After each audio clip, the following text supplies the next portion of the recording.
Hi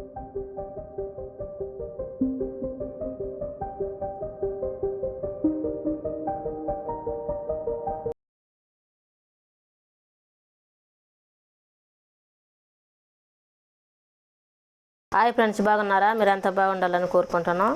ఈరోజు మన ఛానల్లో దొండకాయ ఉల్లికారం చేసుకుంటాను. ముందుగా దొండకాయలు ఈ విధంగా కట్ చేసుకోవాలి. 4 పచ్చరిగా కట్ చేసుకోవాలి. శుద్ధంగా కడిగి కట్ చేసుకోవాలి. దొండకాయ ఉల్లికారం కోసం ముందుగా స్టవ్ వెలిగించుకోవాలి. బాండీ పెట్టేసుకోవాలి. ఆయిల్ వేసుకోవాలి. ఎండుమిరపకాయలు కడిగి ఆయిల్లో వేసేసుకోవాలి. దుమ్ము మట్టి అవన్నీ లేకుండా ఉంటాయి. మిరపకాయలు వేగేటప్పుడే జీలకర్ర ఒక స్పూన్ వేసేసుకోవాలి. ధనియాలు కూడా ఒక స్పూన్ వేసుకోవాలి. ఈ విధంగా వేగిన తర్వాత ప్లేట్లోకి తీసేసుకోవాలి.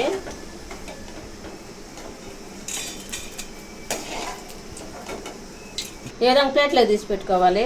ఉల్లిపాయలు 4 ఉల్లిపాయలు తీసుకొని సన్నంగా కట్ చేసుకోవాలి. అవి ఆయిల్లో వేసేసుకోవాలి. మనం కట్ చేసుకున్న ఉల్లిపాయలు ఆయిల్లో వేసేసుకోవాలి.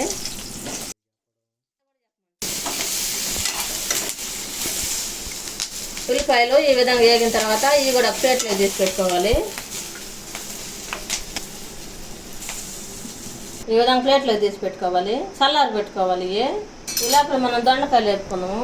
మళ్ళీ బాండి పెట్టుకొని దాంట్లో ఆయిల్ వేసేసుకోవాలి. ఇప్పుడు దొండకాయలు వేపుకోవాలి. దొండకాయలు మనం ముందుగా కట్ చేసి పెట్టుకున్నాం కదా, అవి ఇప్పుడు ఆయిల్లో వేసి వేపుకోవాలి.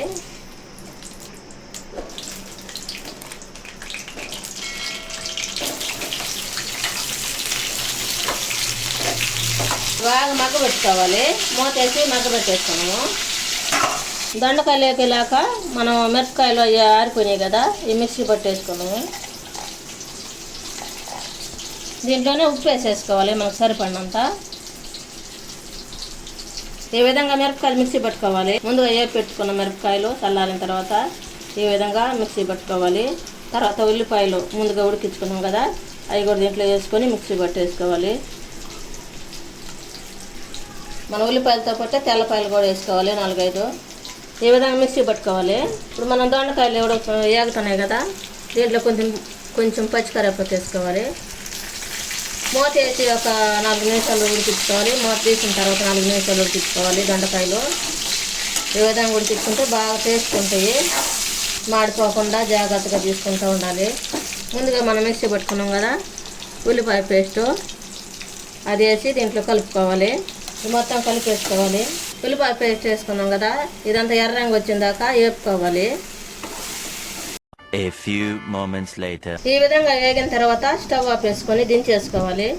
ప్లేట్లో తీసేసుకోవాలి.